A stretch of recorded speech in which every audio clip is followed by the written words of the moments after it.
This hearing will come to order. I'd like to thank all of our witnesses for participating today and offer my apologies. The Foreign Relations Committee was engaged in a challenging and important markup of legislation relating to the State Department and to our policy regarding Taiwan.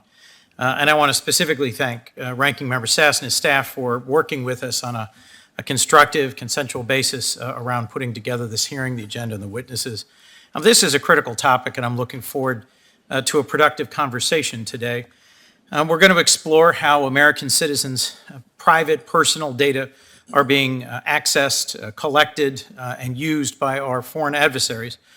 We know that hostile foreign intelligence services continue to work to gather sensitive information about each and every one of us. They collect information about to whom we speak, the places we visit, the news we consume, the products we buy, and a great deal more.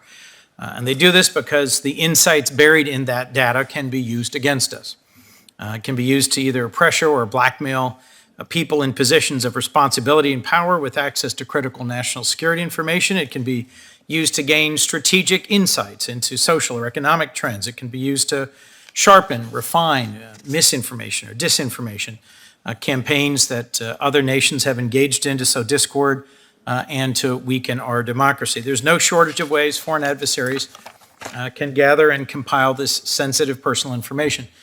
Yesterday, the full committee had a hearing with Twitter whistleblower Mudge, Peter Zatko, and he testified that foreign intelligence agencies have targeted social media platforms to mine information from inside those companies. There's also been public reporting about a steady stream of hacking and ransomware attacks. It seems we have heard over and over about wide-scale data breaches. We also know applications and software that are controlled by foreign nations presents its own risk, with American users being directly providing their data to companies who are incorporated in or located in adversarial nations. And there's other sources of less prominent data leakage through a vast system of data brokers that buy and repackage and sell data from tens of millions of Americans and resell it to the highest bidder. We have very little insight into these transactions, almost no understanding of how they are happening, who's on the receiving end, and no limitations in it. So my view, in order to get our hands around this data flow to our adversaries, we have to understand its sources so we can move towards more appropriate controls, and we have to be clear-eyed about the scope and depth and reach of this problem, and that no single solution will be readily available.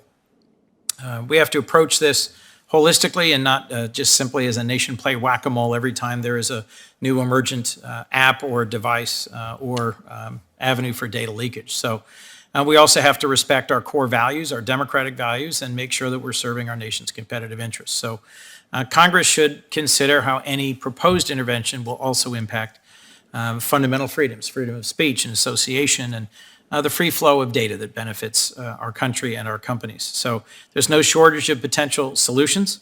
We'll discuss some of them today. I know the ranking member and his staff have been working on a proposal to assume our government doesn't enter into contracts jeopardizing U.S. citizens' data. I look forward to working with him on that proposal and to find other paths towards some common regulatory proposal. We've assembled an all-star panel of witnesses with a wide range of views today. And I'm grateful for Senator Sass's close cooperation in getting this hearing moving forward, and I'll now defer to my ranking member.